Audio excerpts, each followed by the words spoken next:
members that you've outlined that at the moment would be, shall we say, on our side, what do they do on Saturday? Do they vote with Donaldson? Do they stand with you? What do they do? And if they do vote with Donaldson, are they gone as well? Well, I obviously can't answer what they'll do. I know what I'd like them to do. But I do say to each and every one of them, they must examine their own conscience and do what they must do. I trust they do. But if they don't, then this is becoming a very lonely place. And Northern Ireland is on an even slippier slide than we appear to be. So it's getting very serious for this province and for unionism and the future of unionism. Because never forget, the whole template and idea of the protocol is not just to protect the EU single market. Frankly, the amount of trade that goes into across the border is so infinitesimal in terms of the EU. It can have no negative impact on their single market. So you know straight away there's a bigger agenda item. And the bigger agenda item is to create an all-Ireland economic lane. That's what it's about. And of course, once you create an all-Ireland economic lane, then it's a short step. And that's the template and purpose of the protocol. And that will be what those unionists who go into the executive will be going in to implement. No matter what they say, that will be the event. You know, they tell us Murphy is going to be economy minister. What a clear run at establishing each and every conceivable all Ireland economic dimension. You know, like, Direct Road's not great, it's bad, but I tell you this, I'll take it any day over Sinn Féin Road.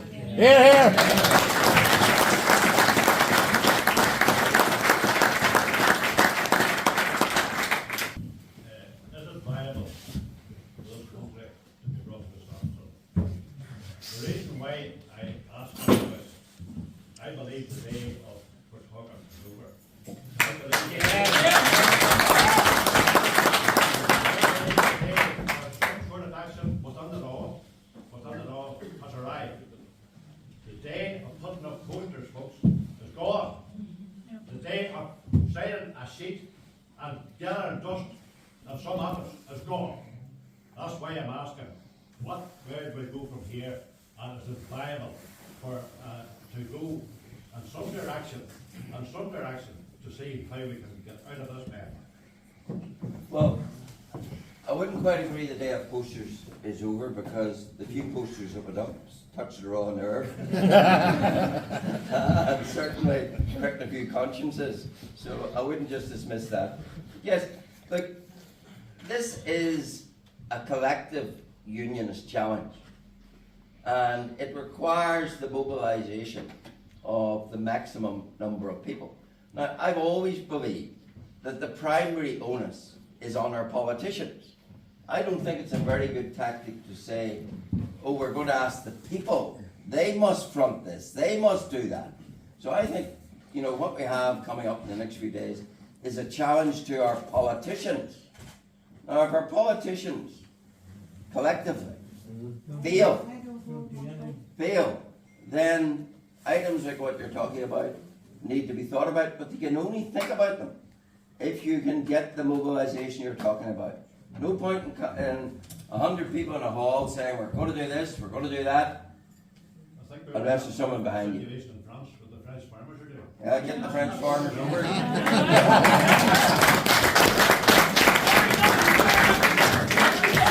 Look, it's often been said that people will be there when the day comes, and the day may come. The day has come. The day has come.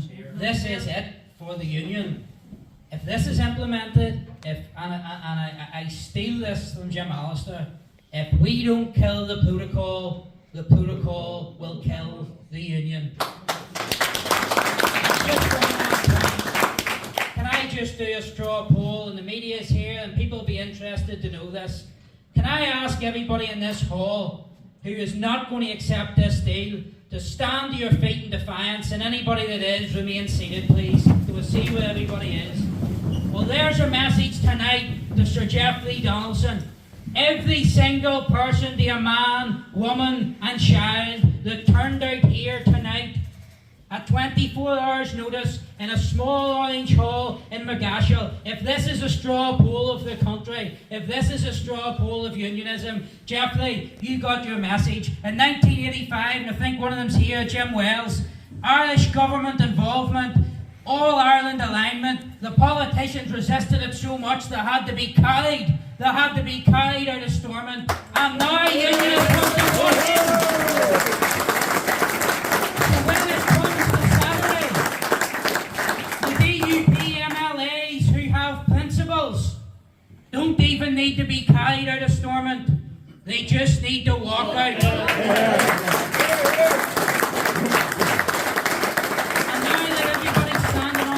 Remember this night, and everybody ask themselves the question. Everybody has a part to play. Everybody can do something. Because believe you me, everybody in this hall, everybody in unionism and loyalism will look back in 20 years and say, what did I do? My little boy is 8 years of age, he's 9 on Sunday. When he's 18, 19, 20, he will say to me, Daddy, how did we get here? What did you do? Did you sit quietly? Did you just go along with it? Did you debase yourself to walk into Stormont and enthrone Sinn Féin IRA? Or did you do something? Did you take a stand? Let's take a stand!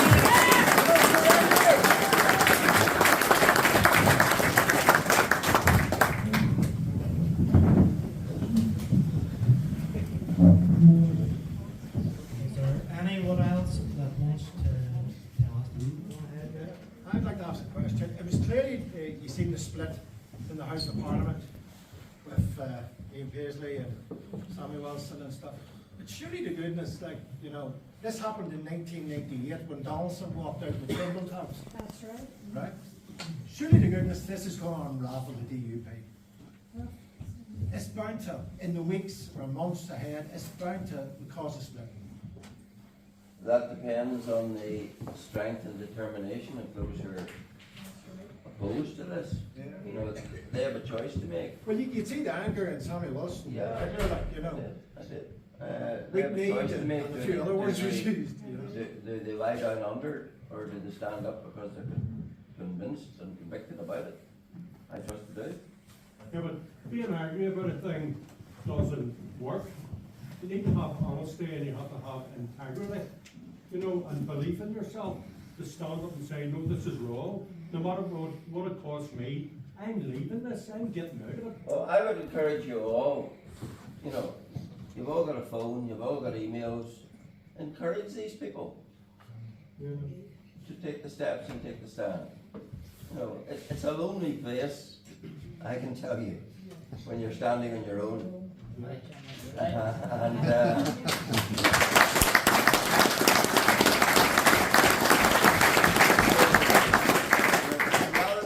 Rather than berate and complain, give encouragement.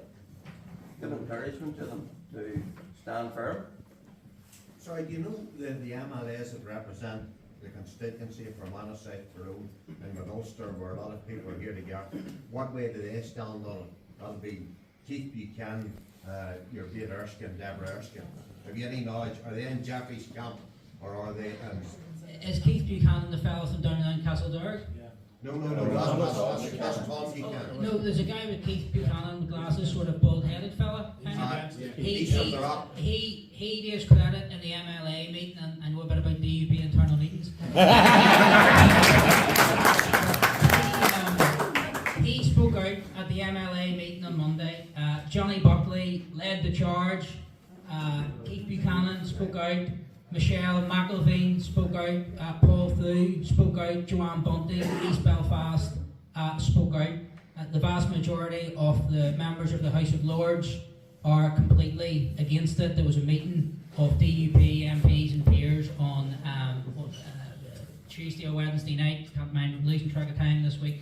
And all of them who were at the meeting were disgusted at what was going on. And I know that today many MPs tried to stop Sir Geoffrey Donaldson and say, Why are you so desperate to get back and push this through so quickly? Give us time to look at this, give us time to digest this.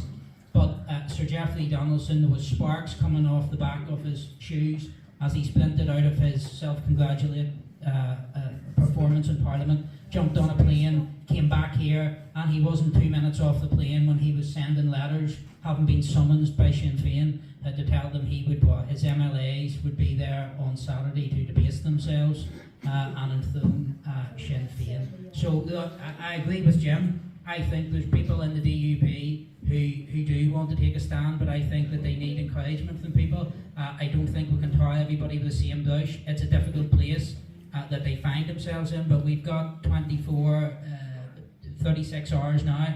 Get in contact with those people, encourage them, tell them that, that they need to stand up for what they believe in a pleasant and encouraging way. And hopefully on Saturday, some of them will take a stand, because all it takes is a number of them to say, do you know what? Go ahead, Geoffrey, I'm not putting my name to this, I'm not being party to this, and you go ahead and you sell your deal, and let's see how many of them. And the problem is, if they all trot in, well, you know, what more can any of the rest of us do if they're going to, well, I mean, what more can we do? I mean, we're not giving up, we'll fight every single day against them to expose them, but ultimately, the people within the DUP are the only ones that can stop this now, and we need them to take that stand now whenever the time matters. And look, treason and treachery together, this will fall apart. Geoffrey Donaldson's leadership will fall apart, and eventually,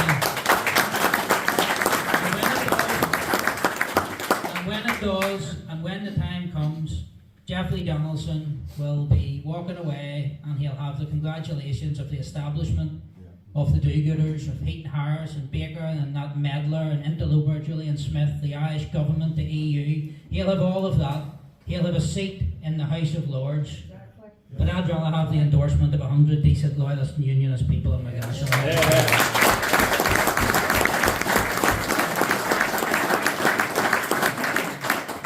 I'm sure it hasn't gone unnoticed by yourselves that while Geoffrey's running around saying that divergence will not happen to any big degree under this new deal, that Steve Baker has been reassuring the Tory Spartans that it absolutely will. I mean, there's a glaring example where somebody's telling lies and my money's on Sir Geoffrey. Yeah. Well, the thing to understand about the divergence, like in this document, again, it's just more promise. It's a promise that there'll be a requirement before you bring legislation to consider whether or not it causes any adverse impact in Northern Ireland. But you can consider it and move on. You don't have to do anything about it. Mr. Chairman, can I just say, if we want to fight this politically, we need to get behind the party that's fighting this, and that's the TUB. And Mr. Jim Allison, there's no point in sitting here clapping and shaking and nodding your head in approval if you're not in the party. Why are you not in the party? If you've no branches here, get one formed. And I'm chairman of Fury and Armagh, and we're welcome for any people that's here to come and join us.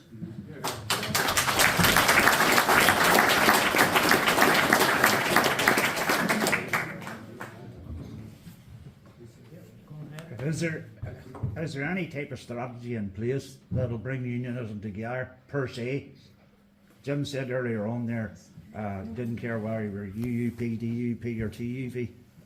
It's, as you've rightly said, you know, if we don't bring unionism together as a whole, the days of Ulster says no's gone. Yeah, no, I absolutely agree with you, and I think that unionism needs to stand together, and it needs to be a cross-party effort, everybody from every background. It's not about DUP, UUP, TUV, any other party. It's about unionists, and the division line now in unionism is not between the DUP and the TUV or the UUP. The dividing line in unionism is those who implement the protocol on our sea border and those who stand against the protocol on the Irish sea border. And those who stand against it and those who refuse to accept it, we are all on the same side. And I fundamentally believe, and all the polling would seem to bear this out, the majority of the grassroots unionist and loyalist people are with us. I believe we reflect the views of how people actually feel, and when I say we, I mean every single person that lifts their voice to speak out against this It's not about me, it's not about Jim Allister, it's not about anybody else. There's no leaders and there's no followers. We're a group of people who all need to stand together and play a part from every party, from every background. It doesn't matter who you are, what your religion is, anything. If you care about the union and you oppose the implementation of the union dismantling protocol, then we all need to stand together. And the time will come, and I said this the other day, that we have a general election coming up, we'll have other elections coming up, and I think those of us who are opposed to the protocol, there is a moral obligation upon us that if there is a community or an area who does not have a candidate to vote for who is on the side of opposing the Irish Sea border, then I think every unionist in every constituency in Northern Ireland ought to have the opportunity to vote for somebody who says no to this corrupt, deceitful, devious deal which doesn't stand up to 2 minutes scrutiny. And to just say on that, folks, I'm sure you may have seen, Jim announced it earlier, tomorrow morning, 11 o'clock at Stormont, we will be 4 people, Baroness Hoy, Ben Habib, Jim and myself, commissioned at our own expense, unlike the DUP, who got a government lawyer to give them an opinion, which Mark did homework for them.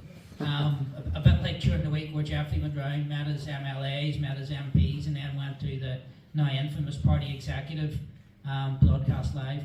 And I have to tell you this is a funny story. Because I'm sure, I don't know whether there's a recording of the meeting which exists or not, but if there was, I mean, as I understand it, there was a quite funny part in the meeting where Maurice Morrow shouts every 10 minutes, "Phones off!" And after a while, Jeffrey says, "We're trying to block the signals, we're trying to block the Wi-Fi," and 30 seconds later he says, "Goodness, I've lost my PowerPoint."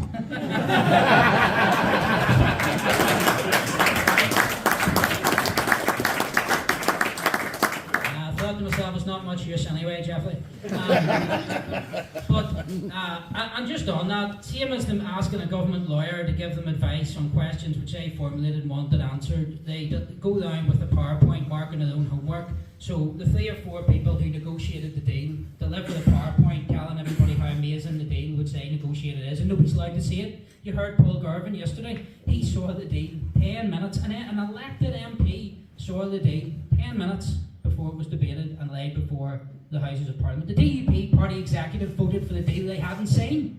Who would sign a contract for a bill of goods which they had not seen? Imagine somebody came along to you and says, "Listen, invest all your life savings, every penny you have, invest your child's inheritance in buying a house, but you're not allowed to see it." I mean, what is this? Guessing games? Well, yes, it is a shame, but now we need to do something about that. And as I say, that may come at the ballot box when the time is right. But over the next couple of weeks, we need to think about where we go next. We need to think how we mobilise and cohesively bring together people. I mean, meetings like this are very important. There's over 100 people here tonight in a small community hall in Magashall in one community meeting. These community meetings should be happening all over Northern Ireland so people can debate and discuss. Listen, we are not afraid to have our opinions scrutinised. Anybody can come in this hall and challenge us and ask us questions. We are not hiding. We are not excluding the media. Where's Jeffrey?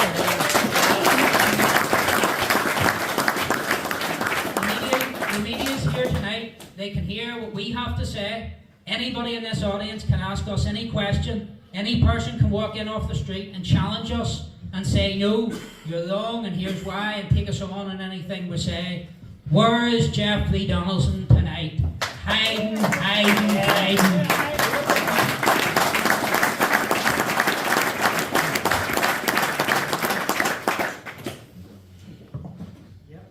Have you any feedback from the Orange Order and the LCC? Well, the Orange Order has a grand Secretary. no, has a Grand Lodge. the Grand Lodge has a Grand Lodge position, which certainly wouldn't permit endorsement of this deal. So to endorse this deal, they'd have to change the Grand Lodge position. And it's quite clear that Grand Secretary may be inclined in that direction, but, you know, he should be a servant of the order, not a welfare. The Orange Order have to make their mind up about this, and they are a very important part of it, but whether they do or don't, the Orange Order endorsement wouldn't make it right. The Orange Order opposing it would be more strength to our elbow, and that would be good. I've no idea about the LCC. Well, I think it's important that every single person makes up their own mind on this and comes to their own decision. And I don't care if a million people say this is okay, it's not okay with me. So it would be great and will be great that we have a cohesive. I mean, same as the Orange Order, you know, the LCC had a position and they set that out, and I very much hope that they stick to that position. But I think it's incumbent upon anybody who wants to or considers endorsing this deal to set out in writing or come to one of these meetings and stand up and explain why they say what we say is incorrect. We aren't hiding. I published 8,000 words in 17 pages last night. We're not hiding. We're not afraid of our ideas being scrutinised. Sunlight in here, no darkness in here. So the people who are selling this deal, come, make your case. I'll debate Jeffrey Donaldson anywhere. I'm sure so will this man. Maybe better this man do it. But either of us or anybody else will debate Jeffrey Donaldson on this issue. And why will he not? He was good enough to stand on platforms. He was good enough to march. Come and sell your deal. Come into this hall tonight or any hall and say, this is why these two have got it all wrong. See Rollins stand up in Parliament shouting about naysayers and that he put on a uniform. Deepest respect to anybody that put on a uniform, but as Doug Beattie has evidence of, putting on a uniform doesn't make you politically correct.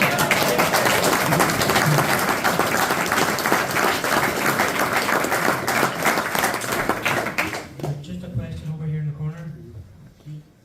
My question is, after 2 years, why now? You know, clearly by what you're saying there, this deal has no substance whatsoever. You know, who's he fooling? Himself? Like, the deal he's accepted is essentially the Windsor framework. You know, there's no real appreciable difference. And that's the Windsor framework that he rejected at the beginning of last year. So there's no logical, intellectual justification for him now accepting essentially that which he said no to.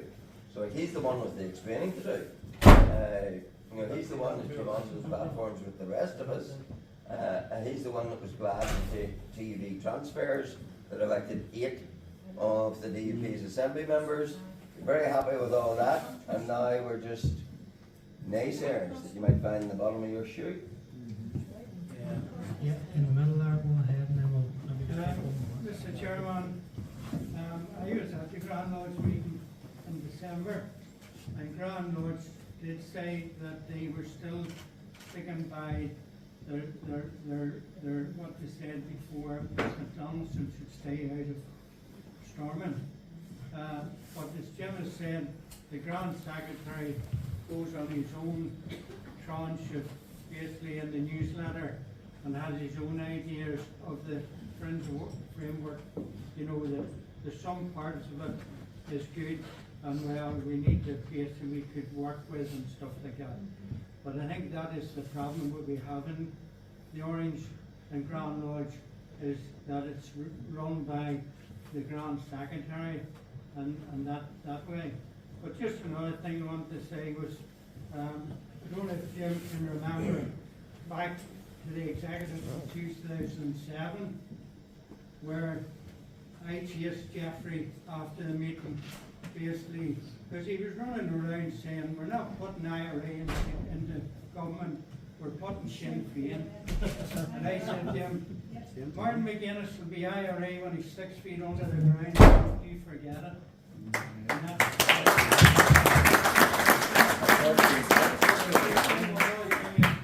You know, we said about trying to get people, you know, to support us from the parties and stuff like that. But I think what we need to do, Jamie, is get it out there.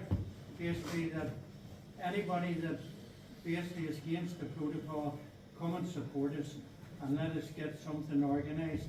As it was said at the back of the hall, we need to be doing something. As you say, whether it's, you know, meetings in the halls, or even out on the streets, and the deputies, I go to Jeffrey's house and I protest there.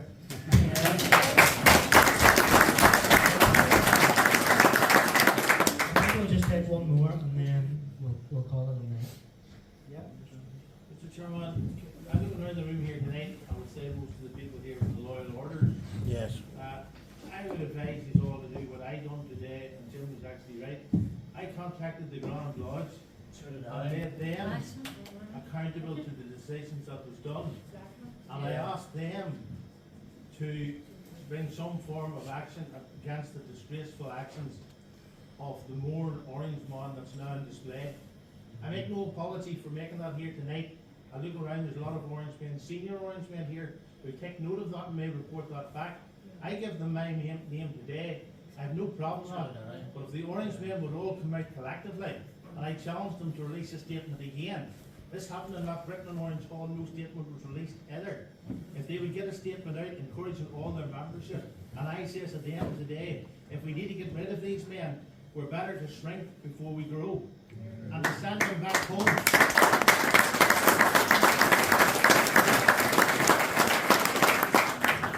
To send them back home to the road that he lives on, the Dublin Hill Road in Dromore, County Down.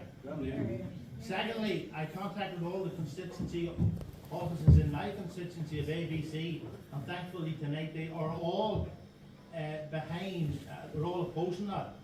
As you rightly said tonight, those MLAs and MPs now need encouragement.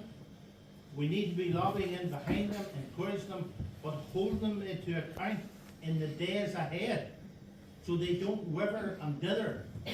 Should you go to their offices and make them accountable? But I was pleased with the ABC Council, where all three offices, the two MLAs and the MP, are definitely opposed to that. But I think if with the bulwark of the Orange Institution behind it, that will go massively a long, long way, and will tell the Grand Secretary that it's the foot soldiers on the ground run the Orange Institution, not necessarily Grand Lodge. Yes.